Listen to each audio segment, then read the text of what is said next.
90% लोग मीठा खाना पसंद नहीं करते। मैं आपको बताऊँ, मैं तो खाता ही नहीं हूँ। अच्छा, मैं तो कहता हूँ खूब महंगी हो जाए। अच्छा, मैं तो कहता हूँ खूब महंगी हो जाए। देश में बढ़ते चीनी यानी कि शक्कर के दामों पर मध्य प्रदेश के मंत्री कैलाश विजयवर्गीय ने ये बयान दिया, जो भी आपने सुना। बात को आगे बढ़ाएं उसके पहले आपको मंत्री जी का पूरा बयान सुनाते हैं, जरा सुनिए।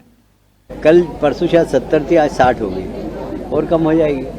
और वैसे भी आजकल 90% लोग मीठा खाना पसंद नहीं करते। मैं आपको बताऊँ, मैं तो खाता ही नहीं हूँ। रमेश जी छूते भी देखते भी नहीं, इनको अगर देख ले मीठे की तरफ तो इनको वो हो जाती है। राजेंद्र जी भी नहीं देखते। बहुत लोग आपके पत्रकारों में से आधे लोग पत्रकार मिठाई नहीं खाते होंगे। अच्छा, मैं तो कहता हूँ खूब महंगी हो जाए। बच्चों के लिए खाली कंट्रोल में बढ़िया सस्ते मिल जाए, बाकी बुजुर्गों को तो दे रहे 40 के ऊपर शक्कर खाना। डॉक्टर अच्छा नहीं मानता, आयुर्वेद तो बिल्कुल अच्छा नहीं मानता। एक बार गुड़ खा लो। दरअसल देश में बढ़ते चीनी के दामों पर विपक्ष लगातार हमलावर है। पेट्रोल में एथेनॉल मिलाने से चीनी की कमी हो रही है, ऐसे दावे किए जा रहे हैं। इसी बीच विजयवर्गीय मीडिया से बातचीत कर रहे थे और उन्होंने ये कह दिया कि सिर्फ बच्चों के लिए कंट्रोल में चीनी सस्ती मिल जाए। मैं तो खाता नहीं, अच्छा है शक्कर खूब महंगी हो जाए। खराब सड़कों को लेकर के कांग्रेस के प्रदर्शन पर भी विजयवर्गीय ने बात रखी और कहा कि उन्हें हमेशा गंदगी में क्यों बैठना, कई अच्छी सड़कें बनी हैं, वहां जाकर के लोट लगाएं।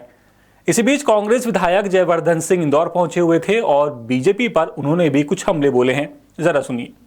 जी देखिए, महंगाई जिस स्तर पे पहुंच गई है, इसके बारे में तो बहुत पहले ही कांग्रेस ने चेतावनी दी थी और आज जनता के बीच में चर्चा भी है कि ये वही भाजपा है जो आज से लगभग 12 साल पहले कहती थी 2014 में, बहुत हो गई महंगाई की मार, अब की बार मोदी सरकार।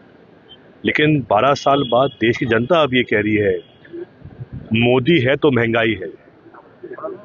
आप कल्पना करें कि एक शक्कर जैसी मूल वस्तु पिछले कुछ दिनों में प्रतिदिन उसकी रेट बढ़ रही है और कहीं ना कहीं पिछले कुछ महीनों में जो एथेनॉल के मुद्दे को लेकर भी जो क्राइसिस एक प्रकार से पैदा हुआ है, और मेरा सीधा आरोप है कि ये पूर्ण रूप से भाजपा की केंद्र सरकार की जन विरोधी नीतियों के माध्यम से ये अर्पित हुआ है।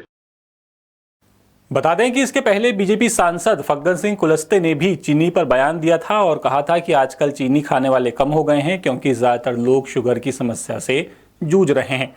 अब एक तरफ चीनी है और दूसरी तरफ मंत्रियों और नेताओं के बयान। इन पर आपकी राय क्या है, आप हमें कमेंट करके जरूर बताएं। ये पूरी खबर इंदौर से हमारे ब्यूरो चीफ संजय गुप्ता लेकर के आए थे। अपडेट्स के लिए आप बने रहिए 10 सूत्र के साथ। नमस्कार। लेटेस्ट,